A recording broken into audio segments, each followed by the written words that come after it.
আসসালামু আলাইকুম সবাইকে। হৃদিতা গল্পের 2 নাম্বার পার্ট। তো বেশি কথা না বলে চলুন গল্প শুরু করা যাক। আমি বললাম কথা যখন দিয়েছি আমি আমার কথা অবশ্যই রাখবো। কাকিমা বলল, এই তানিশা কি সব বলছিস? ও আমাদের ছেড়ে কোথায় যাবে? হ্যাঁ, আমাদের ছাড়া কে আছে ওর? তানিশা বলল, মা তুমি ওর হয়ে এখনো সাফাই দিচ্ছ? বুঝতে পারছো না কেন ওকে আমাদের বাড়ি ছাড়তে বলছি? কাকিমা বলল, কেন? তানিশা বলল, কারণ আজকাল ওকে দেখে আমার কেমন জানি ভয় হয়। যদি আমার দিকে কোনো জোরে তাকাই তখন। তাছাড়া ও তো আমাদের রক্তের কেউ না। আর সবচেয়ে বড় কথা হচ্ছে ও তো একটা চরিত্রহীন ব্যক্তিরা তারা পশুর সমান হয়, তারা কাউকে ছেড়ে কথা বলে না। আমিও তো মাঝে মধ্যে বাসায় একাই থাকি, সেটার সুযোগ যদি ও নিয়ে ফেলে তখন আমার কি হবে? তানিশা কথা শেষ করতেই কাকিমা ঠাস করে তানিশার গালে একটা থাপ্পড় মেরে বলতে লাগলো, ছি কি সব বলছিস? ও তোর ভাই হয়, যদিও তোরা সমবয়সী, তারপরও তোকে ছোট বোনের মতো স্নেহ করে। আর তুই কিনা এসব উল্টোপাল্টা কথা বলছিস? তানিশা বলল, হ্যাঁ আমি ঠিকই বলছি। ও যদি আমার বাসায় থাকে তাহলে আমি নানুর বাসায় চলে যাব, এটাই ফাইনাল কথা। তানিশার কথা শুনে বুকের বাঁ পাশে যেন কেউ ধারালো ছুরি দিয়ে অবিরাম আঘাত করেই চলেছে এমন অনুভব হতে লাগলো। সমবয়সী হওয়ার পরও যাকে ছোট বোনের মতো দেখে আসলাম, আজ সে আমাকে এসব নোংরা কথা বলছে। নিজেকে আর সামলাতে পারলাম না, কান্না করেই তানিশার উদ্দেশ্যে বললাম, ছোট থেকে জেনে এসেছি তোর বাবা মা আমার আপন কাকা কাকিমা, সেই সঙ্গে তোকেও আমার নিজের বোন ভেবেছিলাম। একটা দুর্ঘটনার কারণে নিজের আসল পরিচয়টা বুঝতে পারলাম। কিন্তু তুই যে আজ কথাগুলো বললি, এগুলো কথা বলার আগে যদি 1 গ্লাস পানির সঙ্গে বিষ মিশিয়ে এনে বলতি, তাহলে আমি নিঃসন্দেহে সেটা খেয়ে ফেলতাম। সেটাতে আমার বিন্দুমাত্র কষ্ট হতো না। কিন্তু আজ যেটা বললি সেটা আমি কোনোদিন ভুলবো না। আর হ্যাঁ, যদি কোনো কালে কোনো জায়গায় দেখা হয় তবে তুই আমার সঙ্গে কথা বলতে আসিস না। 2টা দিন সময় দে, কলেজ থেকে টিসিটা নিয়ে একবারে চলে যাব। এই বলে খাবার খাওয়া বাদ দিয়ে রুমে চলে আসলাম। আর ভাবতে লাগলাম, না এখানে আর থাকা আমার পক্ষে সম্ভব না। তাছাড়া তানিশার বাবা মা আমাকে যতটুকু আদর যত্নে বড় করেছে এতেই অনেক। তাদের ঋণ আমি কোনোদিন শোধ করতে পারবো না। আমি বরং অন্য কোথাও চলে যাব, এই শহর ছেড়ে অন্য কোনো শহরে। তার আগে আমাকে থেকে টিসিটা যেভাবে হোক স্যারকে রিকোয়েস্ট করে আমার হাতে নিতেই হবে। ব্যাস একটা দিন কেটে গেল। তারপর কলেজে গিয়ে লক্ষ্য করলাম 2টা বাস কলেজের মাঠে, কিছুই বুঝতে পারলাম না। তারপর ক্লাসে বসতেই লক্ষ্য করলাম তানিশা আর হৃদিতা অনেক হাসাহাসি করছে, কিন্তু আমাকে দেখে চুপ হয়ে গেল। ব্যাস তারপর স্যার ক্লাসে এসে বলতে লাগলো, তোমাদের জন্য কিন্তু একটা সারপ্রাইজ আছে। ছাত্রছাত্রীরা একসাথে বলে উঠলো, কি সারপ্রাইজ স্যার? স্যার বলল, সারপ্রাইজটা হচ্ছে কাল তোমরা কলেজ থেকে শিক্ষা সফরে যাচ্ছ, তাও আবার একদম ফ্রিতে। এবার প্রিন্সিপাল স্যারের মেয়ের জন্মদিন উপলক্ষে শিক্ষা সফরে যাওয়ার সকল ছাত্রছাত্রীদের জন্য একদম ফ্রি। স্যারের কথা শুনে সবাই খুশি হলেও আমি খুশি হতে পারিনি। আগের মুভমেন্ট থাকলে হয়তো এতক্ষণ হইচই করে ক্লাস কাঁপিয়ে ফেলতাম, কিন্তু এখন কেমন জানি সেই আনন্দটা মন থেকে আসছে না। সেদিন আর ক্লাস হলো না, অল্প কিছুক্ষণের মধ্যেই ছুটি হয়ে গেল। তারপর প্রিন্সিপাল স্যারের কাছে টিসি কথা বলতে তিনি অনেকটা রেগে যান। তারপর প্রিন্সিপাল স্যারকে একটু বুঝিয়ে বললাম, তারপর স্যারও রাজি হয়ে গেল এবং বলল, কাল সকালে টিসি নিয়ে যেও। স্যারের সঙ্গে কথা শেষ করে তারপর বাড়িতে চলে আসলাম। এখন তানিশার সঙ্গে কথা তো বলবো দূরের কথা, তার ছায়া পর্যন্তও দেখি না। রাতে ঘুমানোর আগে আমার ব্যবহৃত যা আছে সবগুলো আগুনে পুড়িয়ে ফেললাম। তারপর বাস স্টেশনে গিয়ে সকাল 11টার টিকিট কেটে আসলাম। গেটে আসতে কাকিমা আমাকে দেখে বলে উঠলো, কিরে বাপ এত রাতে কই গেছিলি?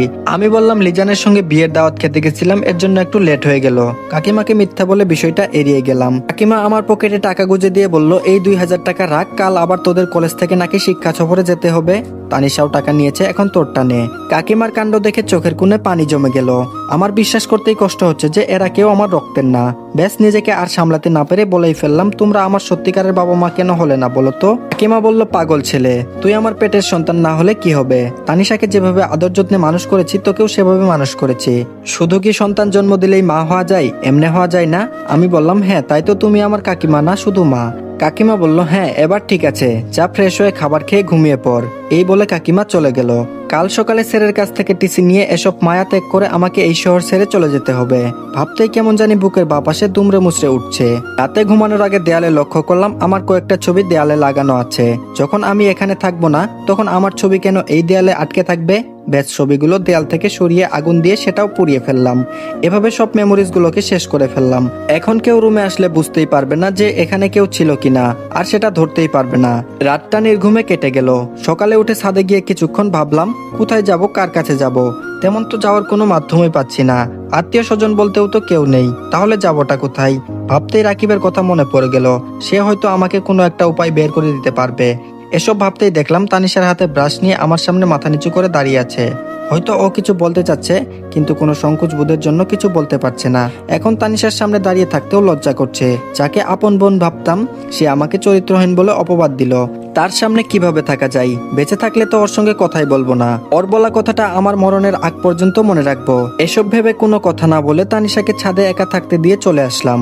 ফ্রেশ হয়ে খাবার খেয়ে স্কুল কলেজ লাইভের কাগজপত্র সব ফাইলে ভরে নিলাম। তারপর আগে ব্যাগের 2টা শার্ট গেঞ্জি ভরে নিলাম। এখন কলেজে গিয়ে প্রিন্সিপাল স্যারের কাছ থেকে টিসিটা নিয়ে এই শহরের মায়া ছেড়ে চলে যাব। তারপর রুম থেকে বের হতেই কাকিমা আমাকে দেখেই বলে উঠলো, কিরে বাপ, কলেজে এখনো যাসনি? আমি বললাম হ্যাঁ যাচ্ছি। কাকিমা বলল, তাহলে ব্যাগ নিয়েছিস কেন? তানিশা তো ব্যাগ ছাড়াই কলেজে চলে গেল। আমি বললাম না তেমন কিছু না কাকিমা, ব্যাগে আমার নতুন টি শার্ট আছে, সেটা ওখানে লাগবে, এর জন্য নিয়ে যাচ্ছি। কাকিমাকে এমনি একটা মিথ্যা কথা বলে চলে গেলাম।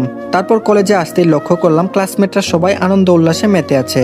লিজান আমাকে দেখে বলে উঠলো, কিরে বন্ধু কই থাকিস? কাল রাত থেকে তোকে ফোন দিয়ে যাচ্ছি আর তুই ফোন ধরছিলি না কেন? আমি বললাম মুভমেন্ট ভালো নাই রে। আচ্ছা বাদ দে এসব কথা, তোরা তাহলে যা, আমার একটু প্রিন্সিপাল স্যারের সঙ্গে দেখা করতে হবে। লিজান বলল, কি বলছিস এসব? আমরা যাব মানে? তুই যাবি না আমাদের সঙ্গে? আমি বললাম না রে, মন ভালো নেই, তোরাই যা। বেশ, তারপর প্রিন্সিপাল স্যারের কাছ থেকে টিসিটা নিয়ে বাইরে বের হতে রিদিতার সঙ্গে দেখা হয়ে গেল। রিদিতা আমার দিকে আর চোখে কিছুক্ষণ দেখলো, ভাবছে আমিও তাদের সঙ্গে যাব। ব্যাস, তার দিকে লক্ষ্য না করে কলেজের গেটে পা রাখতেই তানিশা পিছন দিক থেকে আমাকে উদ্দেশ্য করে বলে উঠলো, এই দাঁড়া তো। আমি বললাম হুম বল। তানিশা বলল, তুই কি আমাদের সঙ্গে যাচ্ছিস? আমি বললাম আমি গেলে কি সমস্যা?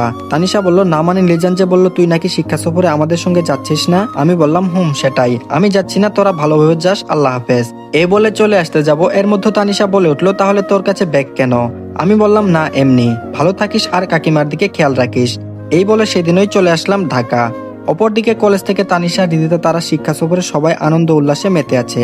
এর মধ্যে রিদিতা কেন জানি একজনকে মনে মনে খুঁজতে লাগলো। যদিও তাকে ঘৃণা করে, তারপরও একজনের শূন্যতায় তার খারাপ লাগছে। বেশ, রিদিতা নিজেকে সামলাতে না পেরে তানিশাকে বলে উঠলো, তানিশা তোর ভাই আসেনি? রিদিতার কথা শুনে তানিশা অনেকটাই অবাক হয়ে বলল, এত কিছুর পরও ওর নাম নিচ্ছিস? যে তোকে এত বাজে প্রস্তাব দিল, তার কথা কেমনে বলতে পারিস? হ্যাঁ। রিদিতা বলল, দেখ ও যা করেছে তার শাস্তি তো সে পেয়েছেই, কিন্তু তারপর কেন জানি সে বিষয়টা নিয়ে আমার কাছে একটু খারাপ লাগা কাজ করত। তাছাড়া তুই তো জানিসই আমি ওকে ভালোবাসতাম, কিন্তু প্রকাশ করতে পারিনি। কিন্তু যখন প্রকাশ করতে যাব, এর মধ্যে তোর ভাই তো একটা বাজে প্রস্তাবে আমার মনটা নিমিষেই ভেঙে দিল। তানিশা বলল, ও আমার ভাই হলে কি হবে?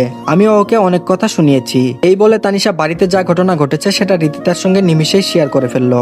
রিদিতা ঘটনা শোনার পর বলে উঠলো, এই তুই কি করেছিস? মানুষ মানেই তো ভুল, আর ও যা করেছে তার প্রাপ্য শাস্তিও দিয়েছি।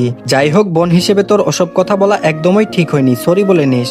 রিদিতার কথা শুনে তানিশাও বুঝতে পারলো সেদিন তার এসব বলা ঠিক হয়নি। হাজার হোক ভাই তো, যদিও রক্তের সম্পর্ক নেই, তারপরও রক্তের সম্পর্কের চেয়েও কম না। তানিশাও মনে মনে ঠিক করলো বাড়িতে গিয়ে সরি বলে সব সমাধান করে নিবে। গজনী অবকাশে গিয়ে বাস থামলো। বাস থেকে সবাই নামলো। রিদিতা কেন জানি মন থেকে আনন্দের অনুভূতিটা আসছে না।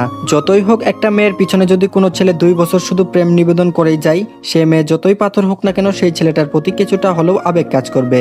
সেদিক থেকে রিদিতাও ব্যতিক্রম নয়। তানিশা বলল, এই রিদিতা কি ভাবছিস? রিদিতা অন্যমনস্ক হয়ে বলে উঠলো, না কিছু না। তানিশা বলল, তাহলে বাসে একা একা বসে আছিস কেন? বাস থেকে নামতেই সামনে দুর্জয় লাল গোলাপ ফুল নিয়ে দাঁড়িয়ে আছে। রিদিতা সেদিকে না তাকিয়ে দুর্জয়কে পাশ কাটিয়ে চলে আসতে যাবে, এমন সময় দুর্জয় বলে উঠলো, রিদিতা দাঁড়াও। রিদিতা বলল, কেন? দুর্জয় বলল, না মানে এই ফুলগুলো তোমার জন্য নিয়ে আসছিলাম, তাই ফুলগুলো এখন তোমাকে দিতে আসছি। রিদিতা বলল, সরি, আমি কারো ফুল নিতে পারবো না। তানিশা বলল, এই রিদিতা চল তো, এসব ফালতু কথা না শোনাই ভালো। দুর্জয় বলল, নিজের ভাইয়ের বেলা তো খুব সুপারিশ করতে পারো, এখন আমার হয়ে একটু রিদিতাকে বুঝাও না প্লিজ। তানিশা বলল, এসব ফালতু কথা না শোনাই ভালো। এই বলে যে রিদিতা তানিশাকে নিয়ে চলে আসতে যাবে, এর মধ্যে দুর্জয় রিদিতার হাত চেপে ধরে বলে উঠলো, আজ রিদিতাকে এই ফুলগুলো নিয়েই যেতে হবে, নয়তো তার ফল ভালো হবে না। রিদিতা বলল, দুর্জয় কি করছো? আমার হাত ছেড়ে দাও, নয়তো লোকজন ডাকতে বাধ্য হব। তানিশা বলল, দুর্জয় প্লিজ রিদিতার হাত ছেড়ে দাও। দুর্জয় ডেভিল মার্কা হাসি দিয়ে বলল, অনেক অবহেলা সহ্য করেছি আর না, আজ রিদিতাকে বলতেই হবে আমাকে ভালোবাসে কিনা, যে কারণে রনিকে তোমার জীবন থেকে দূর করেছি। এখন তো তোমার মনে রনির জন্য কোনো অনুভূতির শিহরণ জেগে নেই, তাই না? হুট করে দুর্জয় এসব কথা বলবে সেটা রিদিতা কল্পনাও করতে পারেনি। রিদিতার সঙ্গে তানিশাও অবাক হয়ে বলল, তার মানে এসব তোমার সাজানো নাটক ছিল? দুর্জয় ডেভিল মার্কা হাসি দিয়ে আবারও বলে উঠলো, হ্যাঁ নাটক ছিল, তোমার ভাই একটু বেশি বাড়ছিল, বারণ করছিলাম কিন্তু সে আমার কথা শুনেনি, ব্যাস এর জন্য মিথ্যা একটা চিঠি লিখতে হলো। তারপর সেটা রনির নামে রিদিতার কাছে পৌঁছে দেই। রিদিতা ও রনিকে ভুল বুঝে, ব্যাস আমার লাইন পরিষ্কার হয়ে গেল। কিন্তু আজ তো দেখছি রনিকে সরিয়ে দিয়ে কোনো লাভই হলো না। মাঝখান থেকে বেচারা রনি শুধু একটা মিথ্যা অপবাদ মাথা পেতে নিল। ব্যাস কথাটা শোনা মাত্রই রিদিতা দুর্জয়ের গালে ঠাস করে থাপ্পড় মেরে বলতে লাগলো, ছি, তোর জন্য একটা নির্দোষ মানুষকে শুধু শুধু শাস্তি পেতে হলো। আমি তোকে কোনোদিনও ভালোবাসবো না, ঘৃণা করি তোকে আমি। দুর্জয় বলল, আমাকে যখন ভালোবাসবেই নাই তাহলে তোকে সেই ব্যবস্থাই করছি দাঁড়া। দুর্জয় এই বলে যখন রিদিতার দিকে কুমন্ত্রণা নিয়ে এগিয়ে যেতে লাগলো, ঠিক তখনই তানিশা যা করলো।